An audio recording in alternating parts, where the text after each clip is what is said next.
Olá, amantes da música brasileira. Carlinha, mais um Musical Entrevista. Mais um Musical Entrevista, mas o de hoje está especialíssimo, fala sério. E que Musical Entrevista. Gente, estamos aqui com ele, que eu já falei que espizinha a moral desde sempre, desde quando dominava o mercado e tudo, já trouxe trabalhos que falavam muito sobre a nossa moral, sobre a nossa sociedade, sobre as nossas hipocrisias. E hoje ele está aqui, né? Você pode escolher o que vocês quiserem. Cantor romântico, subversivo, cantor moderno, o que vocês escolherem. Mas eu escolho chamá-lo de Odair José. Obrigado. Tudo bem, Juscelino? Olá, Carla. Prazer, gente. Grande Odair, cara, assim... Obrigado pelo convite. Eu que agradeço aceitarem o convite, porque assim, a gente está assim, em êxtase, né? Vamos tentar. Isso, prazer é meu. Mas sempre lembrando a vocês que a gente está aqui na TocaCast, que é um braço da Toca Livros, que é a sua empresa de audiolivros. Então tem dificuldade de ler aquele livro, tá difícil para vocês e tal, não tem tempo. Hoje você pode ouvir os seus livros com a Toca Livros. Toca Livros, trazendo vida a seus livros. Carlinha, bora? Bora, vamos começar por Seres Humanos. Vamos começar pelo mais recente. O mais recente lançamento. Que bom, eu lancei um disco novo chamado Seres Humanos e a Inteligência Artificial. É um projeto que eu estava pensando ele desde 2020, aí veio pandemia, essa coisa toda. Eu, de princípio, pensava em gravar ele com os sobreviventes do Azimuth, que era o Mamão e o Alexandre. Mas aí também veio, a coisa não rolou, e terminou o Mamão também falecendo. Sim, o Mamão. Aí depois eu pensei, vou fazer um disco, só eu e o Júnior Freitas. O Júnior Freitas toca vários instrumentos, e ele mesmo gravou, e ele mesmo mixou. E aí no meio do caminho pensamos em o título já seria esse mesmo. Seres Humanos e a Inteligência Artificial, porque a ideia não é trazer a conversa da inteligência artificial no sentido só porque ela faz música, porque ela toca. No sentido, a minha visão é uma outra. Também, no disco ela toca, no disco ela faz arranjo, ela mixou, ela masterizou. Inteligência artificial. Inteligência artificial. Mas a ideia da inteligência artificial no disco, Celino, não é bem essa. É chamar a atenção das pessoas para o que a inteligência artificial vai participar na vida do ser humano. É inevitável, né? É inevitável. Então, por isso que é Seres Humanos e a Inteligência Artificial. A ideia é que as pessoas refletissem, chamar para um papo, olha, vamos conversar sobre isso, porque isso não é apenas... Porque eu acho que a inteligência artificial corre o risco de ser um evento tão grande quanto a própria internet. Então, e as pessoas não podem ver apenas como um programa de computação que você vai utilizar. E isso também é uma coisa que, de forma ética, utilizar. Mas eu acho que a inteligência artificial para a humanidade, não vou dizer, para agora, talvez, mas para mais para frente, ela pode ser muito mais do que isso. Ela pode estar no meio da gente de uma forma muito mais presente, assim. De repente você vai cruzar com a inteligência artificial andando na rua. Exatamente. Ou você vai cruzar com ela trabalhando com você aqui no estúdio. Mas cruzar como? Como robótica. Sim, com certeza. E eu gostaria que as pessoas prestassem mais atenção, porque pode ser, tem até filme já que fala sobre isso. Tem. Pode ser que uma hora a máquina pode não aceitar exatamente as ordens. Ela pode querer ter sua própria vida, e isso é possível. Rapaz, você acha que o pessoal tem muito medo? Tem gente que tem medo das IA. Você acha que é isso? Eu acho que nós estamos... Acho que o caminho vai ser esse. Sim. Então, quando eu digo seres humanos e a inteligência artificial, é porque as duas coisas futuramente vai estar muito juntas, vai estar muito próximo. Sim. Tem um filme de um cara que fez, eu não sei o nome do filme, os atores e atrizes até são conhecidos, que o cara é um desses caras que trabalha para esses grandes sistemas de computação, de programas, e ele mora numa casa, numa montanha, na Suíça, sei lá onde é, e ele faz lá os robóticos dele, e ele faz só mulheres, tipo inteligente. E no final do filme, simplesmente elas matam o cara e saem no helicóptero do cara e termina o filme elas andando nos restaurantes de Nova York. Tome! Quer dizer, é uma coisa meio que assim, as pessoas têm que prestar atenção. Então, a ideia da inteligência artificial junto com os seres humanos, é essa. Evidentemente que aí passamos que o disco foi feito por mim, pelo Júnior Freitas, e pela inteligência artificial. Ela fez bastante coisa. Não, e ela faz dueto contigo, né? Com Também, voz. também. Fala, o disco começa com ela falando.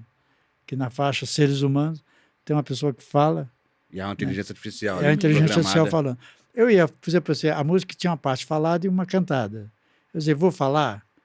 Eu já fiz isso no passado. Eu tenho uma música minha chamada Horóscopo, que eu falo o tempo todo e canto só o refrão. Outros artistas brasileiros, o Roberto Carlos já fez muito isso, todo mundo já fez isso. Eu falei, bom, já que já foi muito feito, falei, vou convidar um amigo meu para falar, vou botar um locutor, também já foi feito. Eu falei, vou botar a inteligência artificial para falar. E ela tá lá falando, tipo um GPS. Isso é o Daí José. Nunca dentro da caixinha. Mas ela, mas assim, além da fala, no final ainda canta contigo. A última faixa. Canta. É assim. E tem o disco, o conceito do disco, do repertório, assim, seres humanos.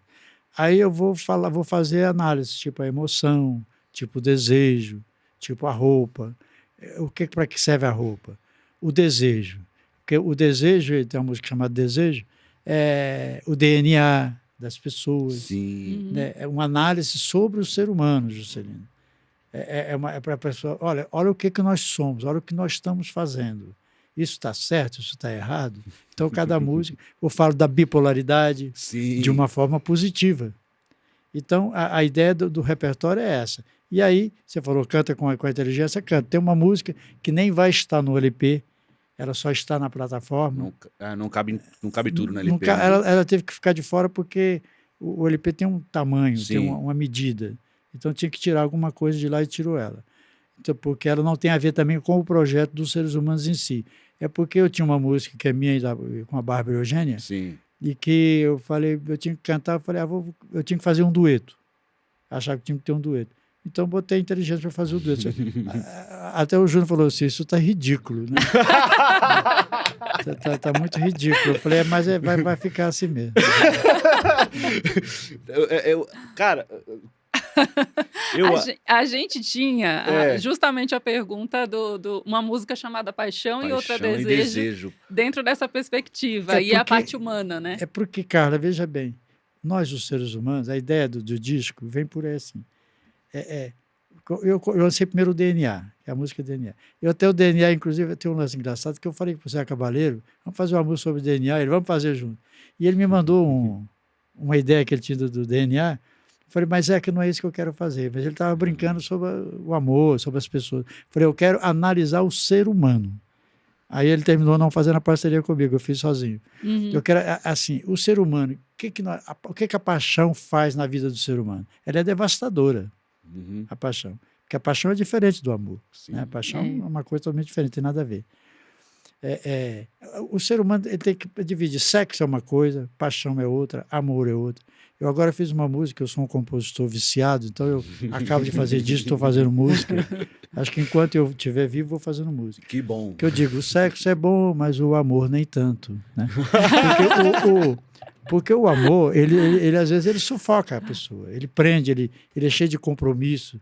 Então, às vezes, o ser humano tem que analisar essas coisas. O que é sexo, o que é amor, o que é paixão. E o desejo é a mesma coisa, o desejo. Eu tenho falado isso nos shows quando vou cantar a música, o desejo. As pessoas têm um desejo, às vezes, seja o homem, seja a mulher, e passa a vida inteira com aquele desejo e não bota ele para fora. Ou porque tem medo de revelar o desejo, acha que o parceiro não vai entender, ou por vários motivos. E eu acho que isso... Então, a leitura do disco é essa. É falar do ser humano, como eu falei, da bipolaridade. Ao bipolar, a pessoa é bipolar. Então eu resolvi falar que a bipolaridade pode ser um lance positivo, porque o bipolar, ele, pelo menos, ele se solta, ele manda a dele e pronto. Ele não fica sendo falso, né? Então, a ideia do disco é essa. Por isso, é uma análise sobre nós, os seres humanos, e, ao mesmo tempo, a inteligência artificial, que eu acho que vai participar da vida do ser humano. Já está participando, mas eu acho que ela vai participar muito mais. Nossa, eu já tô doido pelo vinil, porque assim, eu fiquei meio... Será que tem uma coisa lançar? Que é engraçado nesse disco, ele é engraçado assim, mas ele é um disco de programas e tal, ele é o disco mais... Eu falei no início que eu ia fazer um disco com Azimuth. Sim, sim, sim. Mas também, quando eu conversei com eles, eu percebi assim, você manda para mim, eu gravo a bateria em casa, o outro grava o baixo aqui. Falei, bom, não é bem isso que eu queria ir para o estúdio gravar de uma forma analógica. E já que é para gravar, também não vai ficar como eu pensei, né? O negócio é entrar no estúdio e tocar. E esse disco, na minha opinião, ele está muito mais analógico do que qualquer outro. Ele lembra muito o Odair José de 70. E pior que é verdade, sabe? Tem uma coisa meio... Mas esse disco eu não quero, porque eu quero o Odair José daquele antigo, pois ele é exatamente tipo aquele antigo. Olha só, os fãs das antigas. Não, e tem canções românticas aqui que realmente falei, nossa, tá remetendo àquele período. Tem uma canção que é o Submisso, que eu também falo do Submisso, que o baterista virou e disse, essa música, se você tocar ela no palco, o cara vai dizer, mas que disco é mesmo da época do passado? Então, o disco tem muito isso. Exatamente. Que eu acho que também é uma coisa interessante. Caramba. E daí, a gente passou agora por um evento que foi a pandemia. Como é que foi a pandemia para você? Olha, nós lançamos um disco em 2019, que é o Hibernar na Casa das Moças ouvindo rádio, e nós estávamos fazendo shows aqui no Sesc Bom Retiro, e todo mundo cheio de programação, a produção, o músico meu que ia fazer uma viagem, não sei para onde. Falei, cara, tá vindo um lance aí, vocês não vai acontecer nada. E todo mundo achou que eu estava exagerando. Você falou pro pessoal. Eu falei para a banda, falei, essas viagens não vai rolar, esses shows não vai rolar. Porque eu quando ouvi falar do lance, eu falei, isso vai dar merda. Isso vai dar merda. E não deu outro, deu merda. E assim, o que aconteceu foi assim, foi uma coisa que, na verdade, eu nunca tive pavor, medo, pânico. Eu não entrei em pânico, porque tem muita gente que entrou em pânico. Sim. Mas, evidentemente, que foi diferente, foi uma coisa meio louca, né? Foi. Nossa, mas era... Totalmente louco. E o disco... Mas eu achava, tem uma coisa, Celino, que é importante falar, eu achava que a pandemia, da forma que ela foi louca, que ela foi forte daquele jeito, eu achava que o ser humano ia sair daquilo diferente. Eu também tinha essa impressão. Sabe, o ser humano saiu do mesmo jeito, tá nem aí, continuou tocando, vida que segue, as pessoas não fizeram uma reflexão. Falei, bom, agora as pessoas vão ficar enclausuradas em algum lugar, eles vão refletir sobre determinadas atitudes, sobre determinado comportamento, que nada, os caras... Tudo a mesma coisa. Não aconteceu nada, né? Para mim foi assim, ficamos parados, não fizemos show e tal, mas passou, né? Passou. E parece que não serviu para muita coisa. E você sente isso também, assim, nas suas composições, por exemplo, algumas que se aproximam as músicas mais antigas, que falam sobre hipocrisia, isso e aquilo. Você se imaginava ainda sentindo a necessidade de compor esse tipo de canção na atualidade?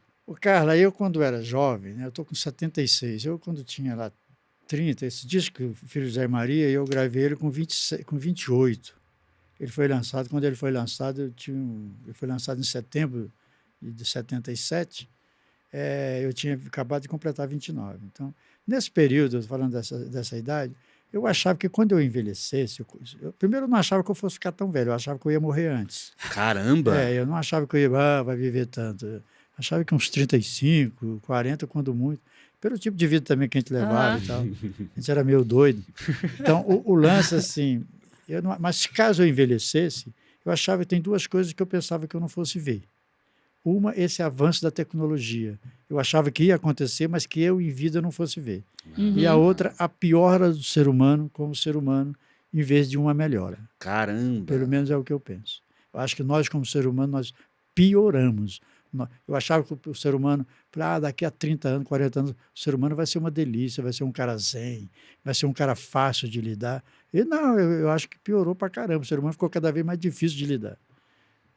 Evidentemente que a gente não pode nunca generalizar as coisas, mas de um modo geral, e não é só brasileiro, no mundo inteiro, eu acho que houve uma piora, e foi isso que eu vi. Então, as músicas, elas fazem sentido. Eu achava que não fosse necessário ficar falando, mas, infelizmente, a hipocrisia continua, o preconceito continua, o ser humano continua, é do meu jeito, não é do seu, continua polarizando cada vez mais. Então, as letras, às vezes, ainda faz sentido fazer. Uma música como Na Minha Opinião, por exemplo. Tocar hoje, você fala, foi feita ontem, né? Eu até tenho... Eu quando quando eu toco a faixa, eu apresentei o show dos Seres Humanos aqui no Sesc em São Paulo, no Sesc Pinheiros. Então, quando eu abri o show na faixa Seres Humanos, que é uma proposta de que eu digo que a fidelidade numa relação, ela só tem razão de ser, ela só se justifica se houver plena liberdade entre os dois envolvidos. Então eu falo isso porque aí é que entra a fala da inteligência artificial. Uhum. Mas eu tenho usado essa frase para falar quando eu toco na minha opinião. Porque é a mesma coisa. Sabe, uma relação, a pessoa... Por isso que eu falo que o sexo é bom, o amor nem tanto. É porque o amor, ele parece que ele aprisiona, ele cria regras, ele sabe? E eu acho que a relação, às vezes, dentro de aprisionamentos, de regra, é como bicho. Se você deixar o bicho solto, ele fica. Se você prender, a primeira oportunidade ele foge. É verdade, né? É que é verdade. Daí, isso aqui. O que foi a Praça Tiradentes? Praça Tiradentes, eu cheguei no Rio de Janeiro, vim de Goiás. Eu saí de Goiás, cheguei no Rio em janeiro de 68.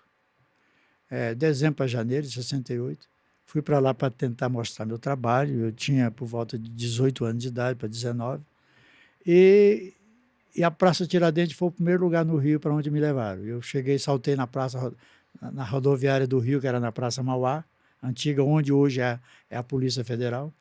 Saltei, peguei um taxista, era de noite, falei, cara, me leva para um lugar centro da cidade, um hotel que seja bom e não seja caro, que eu tenha um pouco de dinheiro, essas Sim. coisas assim, mas num lugar que eu me sinto, não conheço nada do Rio, que eu seja, depois, quando amanhecer o dia, que eu me ache. Eu tinha alguns endereços de gravadora, de pessoas, que eu me ache. O cara foi e me levou para a Praça Tiradentes. E me colocou no hotel lá e falou, isso aqui é legal. Acho que o hotel tem até hoje, que ele parece que foi tombado. Então, Olha. a Praça Tiradentes está ali. Quando você começa a Rua da Carioca, ele está aqui. E a Praça Tiradentes está ali. Então, a Praça Tiradentes, quando o Zeca Baleia me convidou para fazer um disco, ele produzindo e tal, eu falei, Zeca, eu tenho uma música chamada Praça Tiradentes, que faz uma referência ao meu início no Rio. Ele E gostaria que o disco fosse chamado Praça Tiradentes. Então, isso é a Praça Tiradentes. Maravilhoso. E como o Zeca que te chamou? Como é que foi? Ele te eu já estava uns anos sem gravar. Fazia tempo eu não estava muito afim de gravar. E o Zeca é um cara muito generoso. Nossa, ele é demais. Conheci o Zeca, tive a oportunidade de conhecer, fiquei amigo do Zeca. E ele, não, cara, eu tenho um estúdio aqui na Vila Madalena, eu tenho um negócio aqui, tem uns músicos, vamos fazer um disco. E eu fui para lá e fiz o disco com ele. É um disco muito bonito. É muito bom mesmo. Aí tem o Paulo Micos que canta comigo. É verdade. Tem o próprio Zeca que canta comigo. Tem uma música do Arnaldo Antunes com Carlinhos Brown. É um disco bem diferente. É bem diferente. Mas o repertório, aqui você não teve o seu controle todo, né? O repertório ainda foi mais selecionado. Sim? Não, eu tinha umas músicas, o Zeca propôs outras. Ele tinha uma ideia, porque nós fizemos, quando foi feito o tributo em 2006, tem um disco, um tributo que fizeram o Odair José, e eu fiz um programa de televisão do Sérgio Grosman, e na época que eu fui fazer lá o programa, estava lá lançando um livro, a Bruna Surfistinha, sobre a vida dela e tal. E o Zeca saiu de lá achando que eu tinha que ter uma música, porque ele me viu lá, ele viu a Bruna Surfistinha, ele fez uma viagem, cara, eu vou tirar você desse lugar. E depois volte pra mim, aquela... Exato, aí vai ter que fazer uma música assim. E foi feito assim. Ficou boa. Mas é um disco que foi bem assim, tranquilo. Eu tinha umas músicas, gravei as músicas, o Zeca trouxe algumas ideias e foi isso. Maravilhoso. Agora, a Praça Tiradentes, então, foi importante na sua vida? Foi. Passou perrengue lá? Como é que foi esse lance de... Foi o meu primeiro lugar no Rio. Acordei, fiquei no hotel, nesse hotel fiquei tipo 2 semanas, o dinheiro acabou. Talvez nem 2 semanas, uns 10 dias. O dinheiro acabou, porque foi assim, Juscelino, eu fui para lá com alguns endereços de gravadora, de diretores de gravadora, e com um caderno e um violão de música.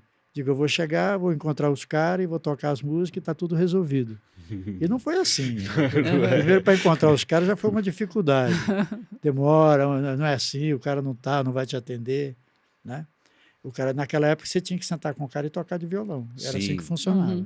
E como eles mandavam no mercado, né? Então, eu quero esse isso aqui. E não era assim, sabe, manda aí pela internet que eu vou ouvir. Não, você tinha que sentar, o cara tinha que ter disposição, ter disponibilidade para te atender. Isso demorou. E eu terminei o dinheiro acabando, tive que sair do hotel. Hum.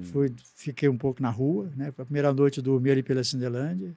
Essa história já contei bastante ela. Dormi na praia e de repente me descobri no aeroporto Santos Dumont, né? Que é ali no Rio, lá no aterro. E dali do Santos Dumont descobri o Calabouço, que era onde os estudantes faziam alimentação. Era o restaurante dos estudantes, o Calabouço, que hoje não tem mais, era onde tem o trevo ali de frente ao aeroporto.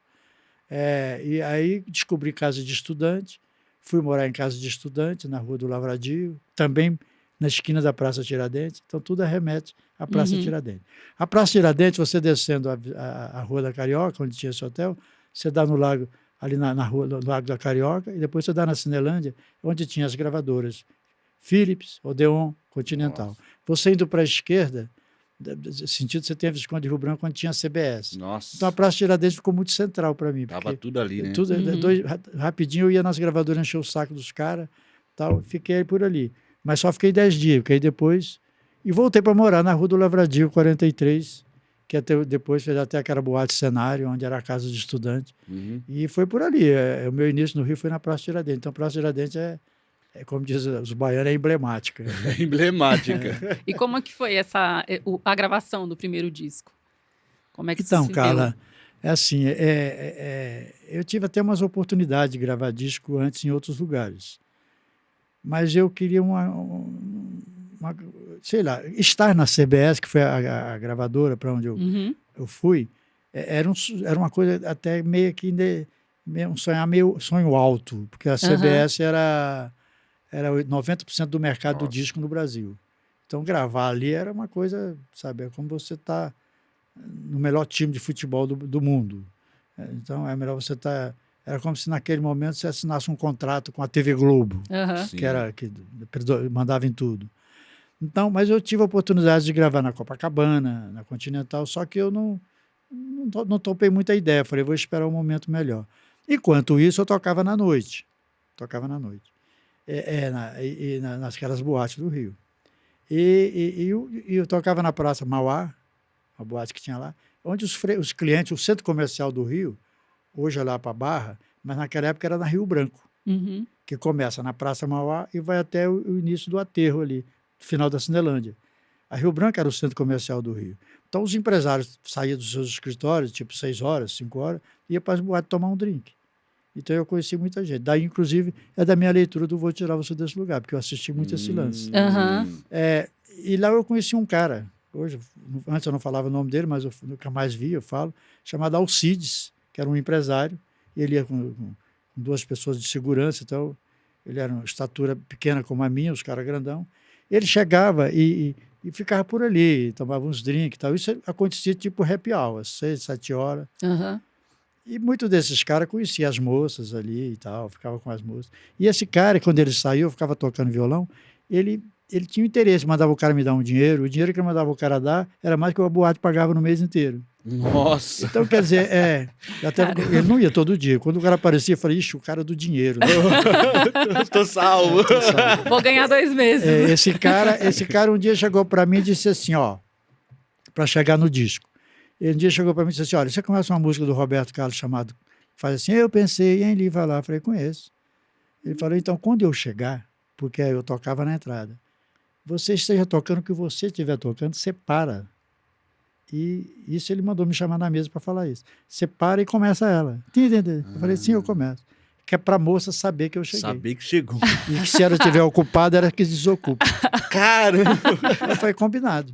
Aí ele chegava e eu pensei em lhe falar. A moça, funcionava a coisa, uma moça muito bonita, que depois ele parou de ir lá e a moça também sumiu de lá. Esse cara chegou para mim e falou, você não grava um disco por quê?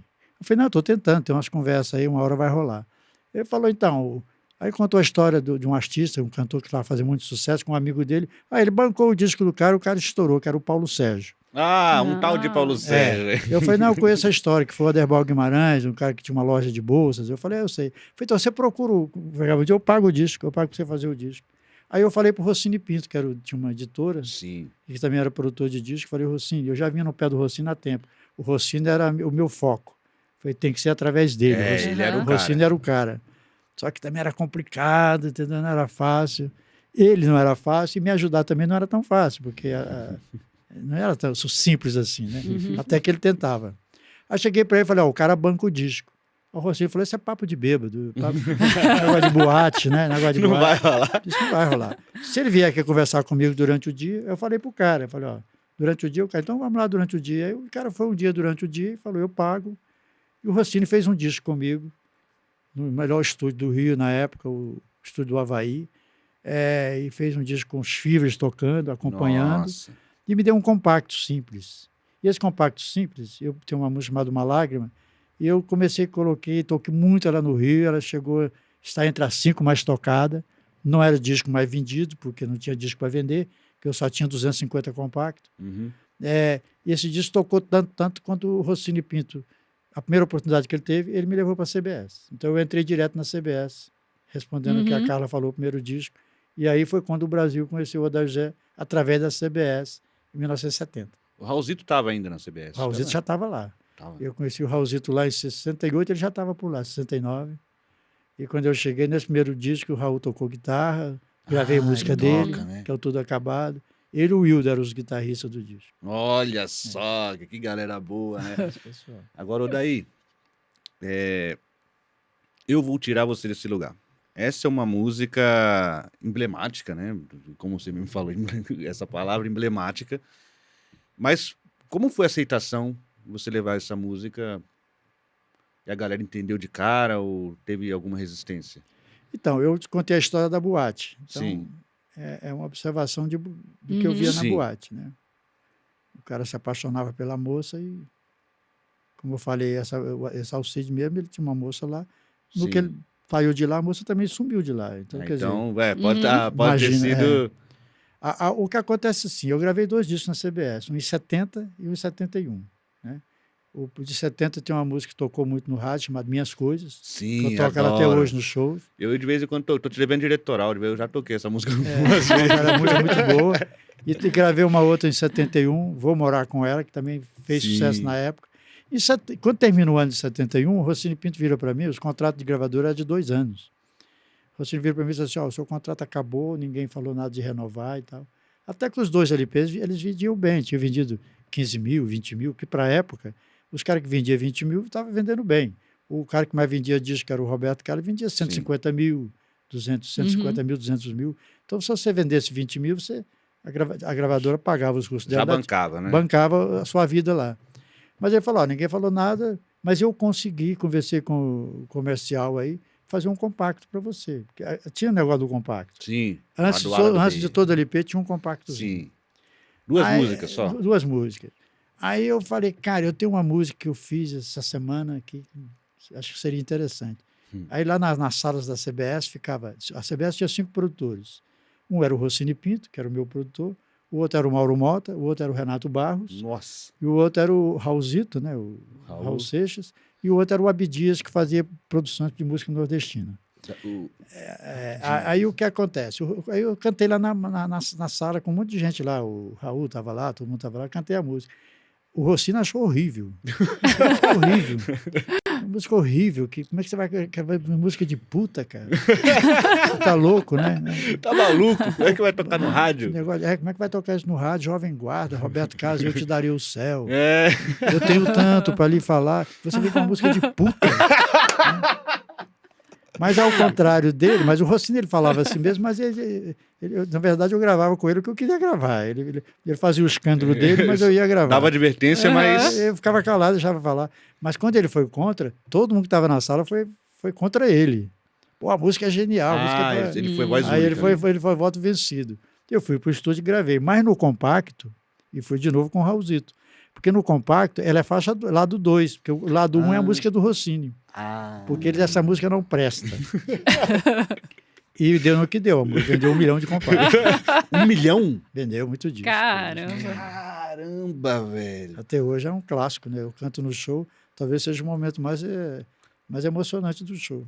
Caramba, 1 milhão, já pensou? Então você vê um mercado que o maior vendedor de discos vendia 200 mil discos, você faz um compacto. Teve uma matéria, que é interessante, uma televisão, a Globo, acho que foi a Globo que fez uma matéria. na rua, repórter na rua, para perguntar para as pessoas, você tem o disco, vou tirar você desse lugar, o compacto? Aí o cara, tenho, mas você tem vitrola? Ainda não. Então, quer dizer, porque fizeram uma pesquisa que tinha, o Brasil naquele momento tinha por volta de 600 mil vitrolas, 500 mil vitrolas.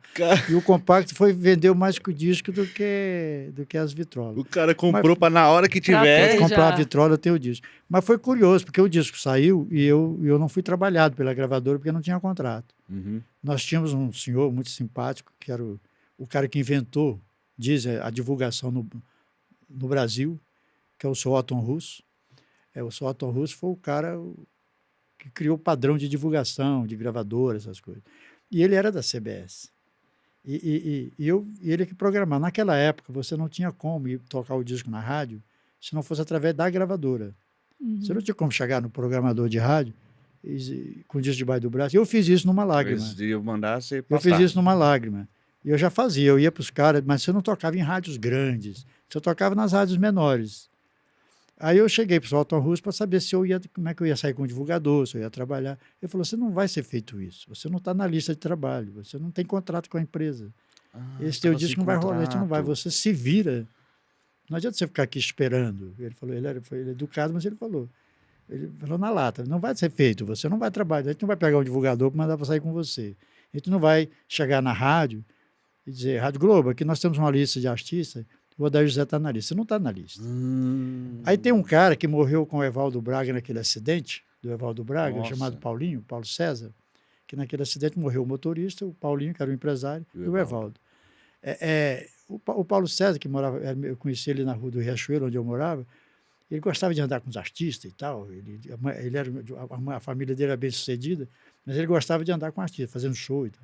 Ele falou, cara, você não está fazendo nada no Rio, você não está fazendo show, nego não trabalha o teu disco, vamos entrar na Kombi, na época era Kombi, tá? Entra na Kombi, você de guitarra, um baterista e um baixo, e vamos saindo pelo estado do Rio e tal, tocando, fazendo show, no circo, no cinema, onde tiver, vai ficar parado aqui.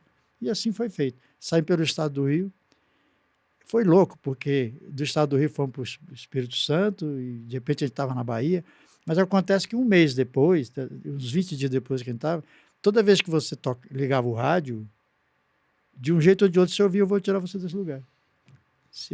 Vou tirar você desse lugar.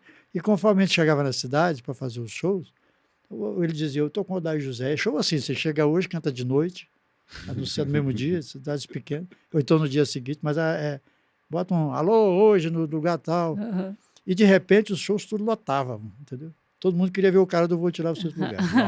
Bom, resumindo, a CBS me achou em Ilhéus, na Bahia, quando eu já era o primeiro lugar na parada. Então a música estourou sozinha. Nossa, não trabalharam, mas aí depois quiseram, aí o contrato veio. Não, que já me pegaram em Ilhéus, botaram num avião, os caras voltaram de Kombi, voltei de avião, para fazer correndo chacrinha, fazer não sei mais o quê, fazer mais não sei o quê. Aí o Rossini falando, não falei que ia dar certo. E o diretor da empresa, o presidente da empresa, o senhor Evandro Ribeiro, já tinha um LP montado para mim. Ah, já tinha tudo lá, as músicas tudo pronto. Foi quando eu falei para ele, olha, eu já tenho ideia de um disco. Esse disco, o repertório já está montado na minha cabeça. Tem ideia da capa, tem ideia assim assado. E não vou gravar com os músicos. Eu já tenho ideia dos músicos, mais ou menos. Porque a CBS era a gravadora vencedora.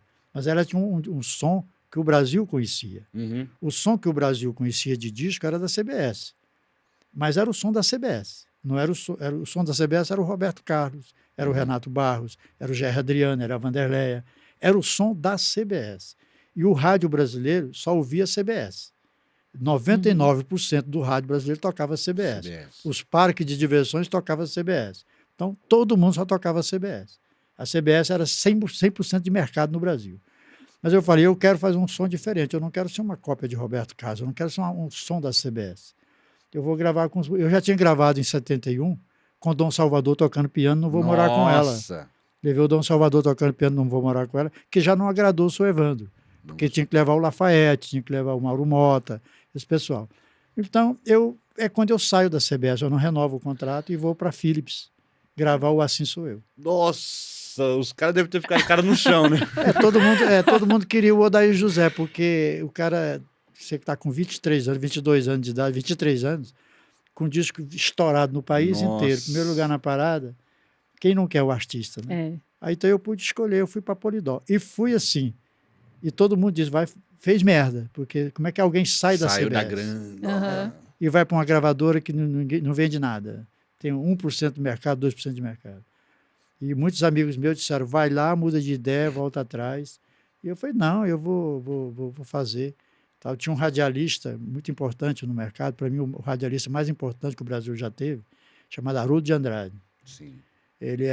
Haroldo de Andrade, para mim, foi o maior radialista que o Brasil já teve. Me desculpe os outros. Olha. O Haroldo chegou para mim e disse assim, fez besteira, vai lá, rescinde o contrato da Philips e volta para a CBS, porque senão você vai se dar mal. Eu falei, não, já está gravado o disco, eu estou gravando, não vou fazer. Tipo assim, então entrou pelo cano, né? E quando eu gravo a música, esta noite você vai ter que ser minha, que é a faixa 1 do disco, o Aderbal Guimarães, que é o cara do Paulo Sérgio, que andava com a gente, falou, tem uma ideia, vamos levar uma fita, aquelas fitas de gravador, para o Haroldo lançar. Se o Haroldo lançar e ele gostar, problema resolvido. Aí assim foi feito, o Haroldo me recebeu para lançar, esta noite você vai ter que ser minha. Cara, quando e todo mundo tenso, porque se o Haroldo diz, não gosto, eu vou ter que voltar para a CBS. Vai tudo pelo ralo. Aí, o que acontece é que quando toca, tem uma base muito bem feita, parecendo, sabe, uma música americana, não tinha nada a ver com CBS, era um outro som. É bom falar isso, Juscelino, porque a partir daquele momento, o som do Brasil não era mais o som da CBS, era o som da Polydor. Olha só. Aquele 100% som da CBS que o Brasil ouvia, a partir daquele momento passou a dividir ou perdeu o som para Polydor. Quando entrou no refrão, esta noite você vai ter que ser meu Haroldo, me olhou e falou, boa. Gol. E a partir dali foi um sucesso atrás do outro. E esse sucesso. Até chegar no Filho de José e Maria. Que é justamente onde a gente vai chegar agora. Mas tem um capítulo antes, não tem? Emblemático. Tem um capítulo de uma pílula, que deu um problema. Ah, é verdade. Então, aí assim, esse disco do Assim Sou Eu, você vê, ele sai no segundo semestre de 72. Ele emenda com o sucesso do Vou Tirar Você Desse Lugar, que é do início do ano. O sucesso do Vou Tirar Você Desse Lugar sai no primeiro trimestre de 72. E o LP Assim Sou Eu sai em setembro de 72. Então, eu mesmo me substituo na parada. Vou Tirar Você do Lugar. Quem me tira da parada sou eu mesmo. Então, emenda. Aí, então, o disco Assim Sou Eu, ele é um disco muito vitorioso, é um disco muito bom. Sim. Vendeu muito, o Brasil estourou várias músicas do disco. Tem Esta Noite Vai Ter Que Ser Minha, Cris, Quem É Você, Nossa. Mande Nem Que Seja um Telegrama, tem um monte de música boa. E aí, em seguida a esse disco, eu apareço lá na sala do Jairo Pires, que era o meu diretor artístico, com uma música. Eu apareci por lá para fazer uma visita a ele, e ele, tem feito música, viajando muito pelo Brasil. Eu falei, fiz um negócio essa semana aí. Aí cantei para ele a Pílula. Ele falou, cara, que louco, vamos gravar isso agora. Aí marcou-se, tipo assim, foi com o Azimuth, né, gravar só com o Azimuth. Fui para o estúdio lá da Rio Branco e gravei a Pílula. E eles lançaram aquilo imediatamente. Na época eu tinha um contrato com a TV Globo, tinha 4 obrigações mensais de aparecer na TV Globo. E não deu outra, cara. Lançaram o disco. O André Midani era um cara que tinha umas ideias muito avançadas, muito louco. Lançou o compacto numa fralda. Os caras da rádio recebiam. Achei aquilo, falei, mas pô, que loucura é essa? Numa fralda. Vocês vão botar o disco numa fralda?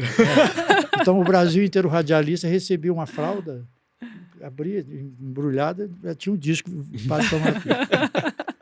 E depois a música eu cantei ela na Globo como lançamento numa semana, e na outra semana já cantei em primeiro lugar, e acho que na 4ª semana já proibiram a música, o governo proibiu, né? Pois é, e isso é uma coisa louca, né? Porque o Daí, o cantor romântico, e você foi muito censurado, muita coisa da ditadura? Sim, eu tive bastante música proibida. Mas já antes da Pílula já tinha. No disco do Vou Tirar Você Desse Lugar, aconteceu assim, a música é editada no editor Oterp, e o dono da editora Oterp é Sou Vicente Maggione. E ele recebeu uma carta e mandou, um cara que trabalhava comigo, Davi Lima, mandou me entregar a carta. A carta era para mim comparecer num departamento da Polícia do Rio de Janeiro, ali no Centro Velho, perto da Praça Cruz Vermelha, que tinha que ir lá. E eu fiquei enrolando aquilo até que alguém leu a carta. Não, cara, isso é sério, tem que ir lá. E eu fui. Eu estava meio corrido, vida meio corrida, viajando muito. Falei, pô, não tenho tempo para ir lá. Aí, mas o cara, não, tem que ir, isso é uma intimação praticamente. E eu fui. E cheguei lá, um lugar meio sombrio, as pessoas tudo, tipo assim, né? Ou é fardado, ou é o cara... É uma coisa muito careta, né? A censura é uma coisa muito careta. Era o departamento da censura, me dizendo, por causa do vou tirar você desse lugar. O cara disse para mim o seguinte, que aquela frase não era de bom tom para aquele momento. Eu vou tirar você desse lugar. Demorei para entender, mas ele estava se referindo ao governo. Ah, ele fez outra interpretação. Eu falei, pô, eu pensei comigo, esse cara é muito louco, porque não tem nada a ver. Aí, tentando explicar para ele, eu não sabia como é que lidava com aquilo. O cara fardado, o outro sem farda, mas todo mundo, tipo, emburrado, né? Aí, quando eu entendi o que ele estava falando, eu falei, não, mas o senhor está muito enganado, não se trata disso. Ele ficou me olhando, falei, se trata assim. Aí contei a história. Falei, não, é um cara que vai numa boate, conhece uma moça que trabalha lá. Só quer dizer uma prostituta? Eu falei, isso. Então, conhece uma prostituta e tal. Se resolve se apaixonar por ela. O cara, Juscelino, ele foi ficando vermelho, todos eles. Ele foi pior a emenda do que o soneto. Ele falou assim para mim, então, o senhor está querendo dizer que é isso? Eu falei, isso é muito pior. Olhou para a cara de uma mulher, uma senhora, você viu o absurdo que esse rapaz está falando? Ela falou, pois é, como é que o senhor propõe? E essa música toca no rádio, essa música não foi censurada, não passou por a censura. Eu já estava já estava estourado. Estava preparando outro disco. Ele falou, não, agora não, essa aí já foi. Ele falou, mas o senhor está querendo dizer que o cara casa com uma prostituta e a família. Bom, o cara ficou escandalizado. Sim. E a partir dali que eu vi essa coisa da hipocrisia, da falsa moral, vi ali. Ele falou, a partir de agora, qualquer disco que for fazer, for gravar, as músicas têm que vir aqui para a censura. Tem que passar. E esse comunicado eles faziam para as gravadoras. E já no disco Assim Sou eu quis gravar uma música chamada As Noites que Você Passou Comigo. Hoje você já não me quer mais, que é um grande sucesso. E eles já proibiram a música. Caramba. Aí, a partir daquele disco, já tinha várias músicas censuradas, tinha que mexer em letra. E foi ali. A pílula já veio mais para frente. Nossa, que coisa terrível, né? Já pensou hoje? Eu não mexeria na letra, mas, meu Deus do céu. Censura era um problema. Carlinha. Aí sim, agora chegamos aqui. O emblemático. É o Filho de José e Maria. Né? Esse disco ele é de 77. A história é assim, então. Eu faço esse sucesso muito grande em 72. Emendando Vou Tirar Você do Lugar com o disco Assim Sou Eu. Vem o disco da Pílula, mesmo proibido, ele continuava no disco, ela fez muito sucesso. No que a música foi proibida, do outro lado tinha uma música Que Saudade de Você, Que Saudade de Você, que é um grande sucesso. E foi emendando um sucesso no outro. Aí veio o disco de 73, que foi o disco mais vendido do ano. Olha Estouraram as 12 faixas do disco, tocavam no rádio. Porque quando você lança um disco, você estoura uma música ou outra, as músicas dos discos elas terminam se tornando conhecidas, porque quem compra o disco conhece o LP inteiro e tal. Mas no caso do disco de 73, não. As 12 tocavam no rádio. Caramba! Então foi um sucesso grande demais. O disco vendeu mais do que todo mundo. O Odair José, todo mundo falava em Odair José, a capa de revista, tocava no rádio e tal. Foi um ano muito grande. O ano de 74 já foi um ano muito grande também, porque depois desse sucesso de 73, eu emendo com o compacto A Noite Mais Linda do Mundo, que tem a famosa frase, a felicidade não existe, o que existe na vida são momentos felizes. Do outro lado tem uma música chamada Amantes, que tocou muito na época. A ULP sai com uma música chamada Lembranças, uma música bonita. Tem Noite de Desejo, que é a música que a censura proibiu, que era para chamar A Primeira Noite de um Homem, que virou Noite de Desejo. Era para chamar A Primeira Noite de um Homem. E nesse disco também tem uma música chamada Alegria. Enfim, foi um grande sucesso. Aí vem o disco de 75, que tem, na minha opinião, tem o Deus Chega na Tristeza, tem o Viagem, tem uma série de coisas. Então foi um sucesso atrás do outro. Em 76, quando eu lanço o disco Histórias e Pensamentos, que também fez sucesso, vendeu o que a gravadora esperava, não tanto quanto o de 73, igual o de 73, ninguém não deu. Eu nunca mais vendi nada igual aquilo ali. Porque vendeu mais de 1 milhão de cópias, foi muita coisa. É um disco único.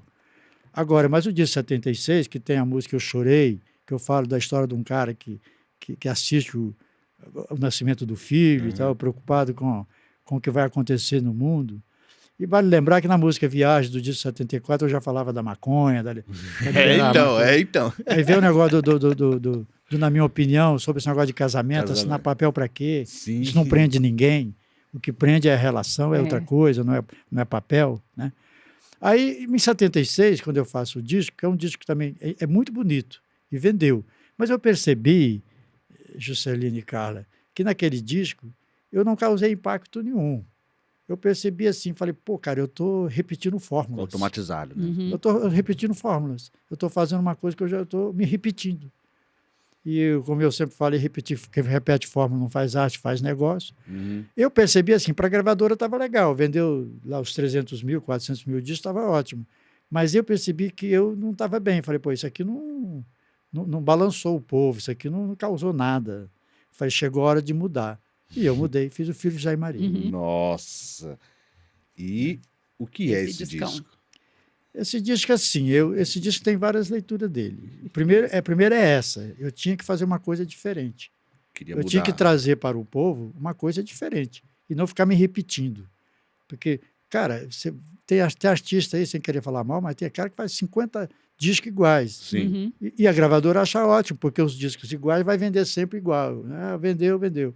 Só que na minha cabeça funciona diferente. Talvez não precisava ser tão radical como eu. Mas aí eu tive acontece assim, o Peter Frampton tinha lançado um álbum em 75, um duplo, sim, e vendeu 20 milhões de álbum duplo. Nossa! Né, que é aquele Comes Live. Ele vendeu. E lá nos Estados Unidos tinha estourado aquilo no mundo inteiro, no Brasil mesmo fazia muito sucesso. E eu vinha ouvindo aquele disco sabia o disco de cor. E eu ouvia muito também outros discos de James Gang, eu ouvia Steve Wonder, esse pessoal. Aí eu falei, bom, eu tenho que fazer um disco. Eu sabia, para mim acontecia assim, já tinha acontecido o fenômeno dos Beatles, em 60, os caras com as guitarras no pescoço. Depois aquilo meio que estourou um monte de guitarrista. Depois, no ano 70, ficou mais o cara com o microfone, o cantor do microfone na mão.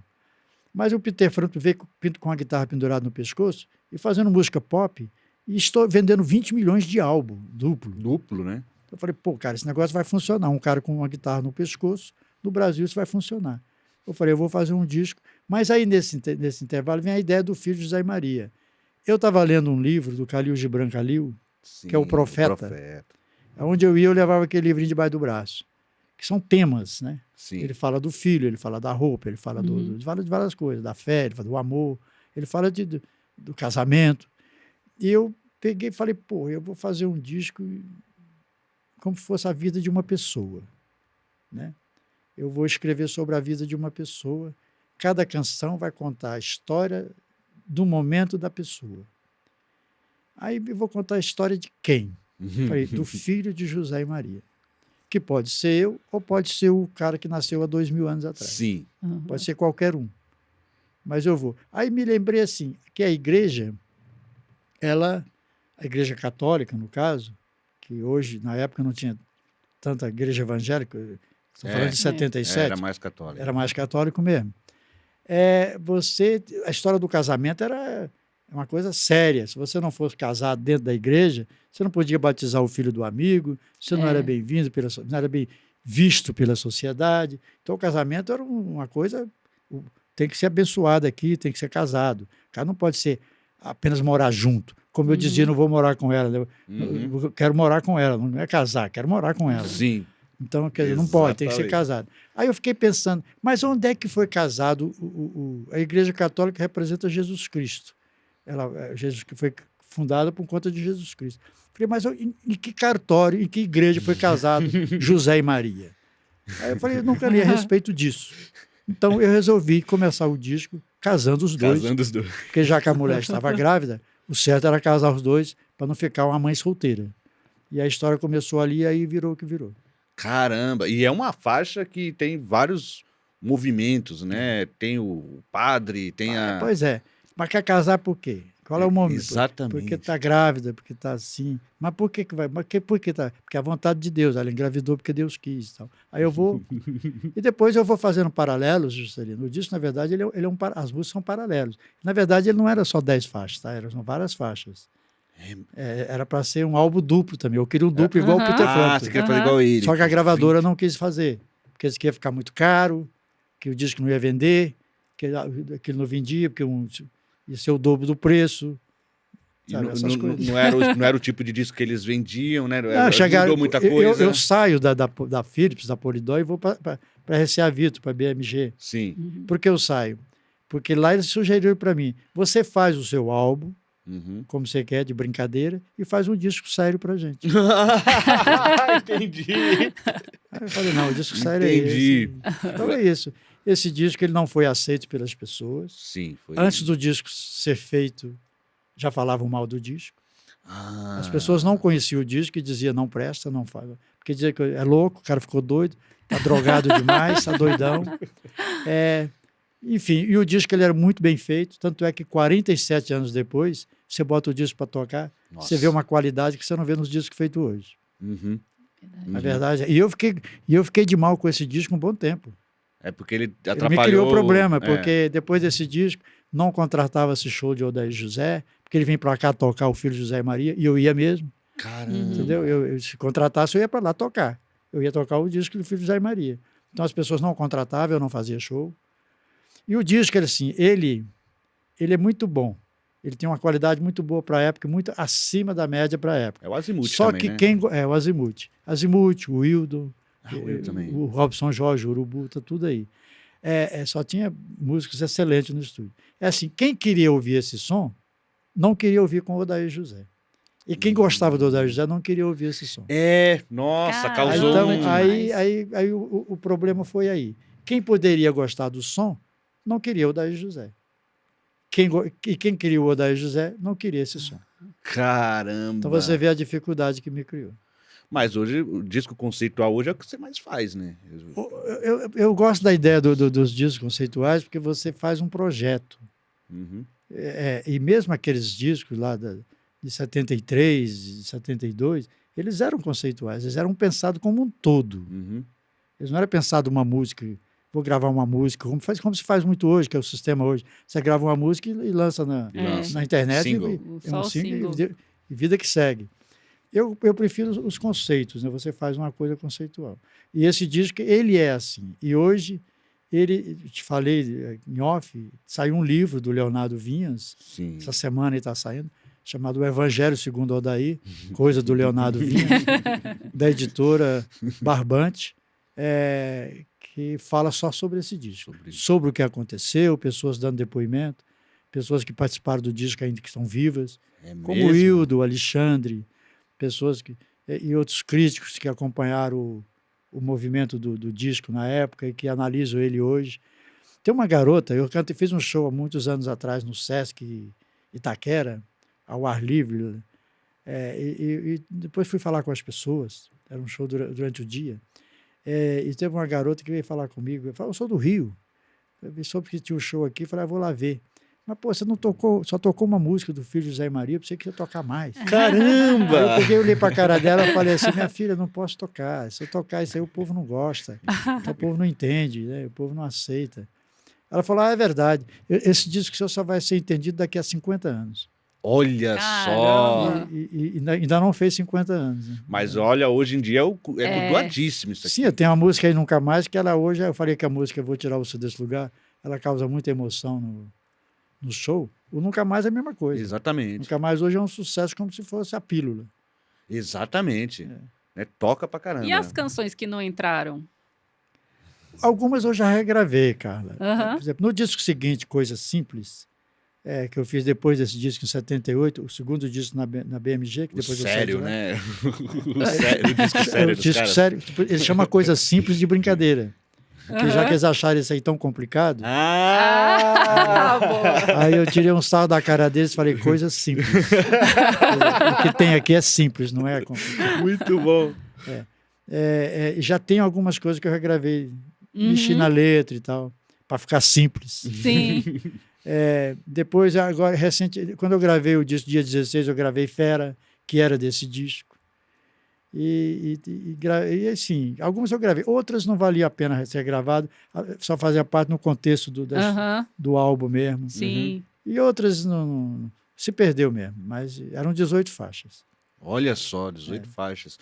Aqui, você falou que foi feito às pressas, o ao vivo, né? Porque o ao vivo aqui também tá na ordem, fora de ordem, né? Totalmente fora de ordem, porque eu te falei que as pessoas, antes de conhecer o disco, Juscelino, falavam mal. Mas o cara da rádio falava mal. O cara do posto de gasolina, eu parava para abastecer no Rio. Esse disco que você vai fazer aí não presta, não. Você me ouviu? Porque o cara do rádio falou que não presta. Então, quer dizer, todo mundo falava mal do disco. Então, eu falei, eu vou desmontar a ordem do disco, da história, para ver se ameniza. Que não adiantou nada, né? Mas aí isso aí está mais na ordem. Esse aqui está mais na ordem. Mas, na verdade, também. tem uma coisa que está errada nessa ordem também. A história, na verdade, ela abre com o fora da realidade. Que é um anjo apareceu no fim da tarde, me falou do meu destino. Porque quando Maria sabe que está grávida, é o anjo que fala para ela. Aí depois é o casamento e depois segue na ordem. Segue. Carlinha, é difícil fazer essa pergunta hoje, que é a nossa última. Essa pergunta hoje. Mas temos que fazer. Boa. Odair José, o que você acha da música brasileira hoje? Eu acho que a música brasileira, o compositor brasileiro, ele é sempre bom. A música brasileira está entre as melhores do mundo. Sempre esteve. Não importa o estilo.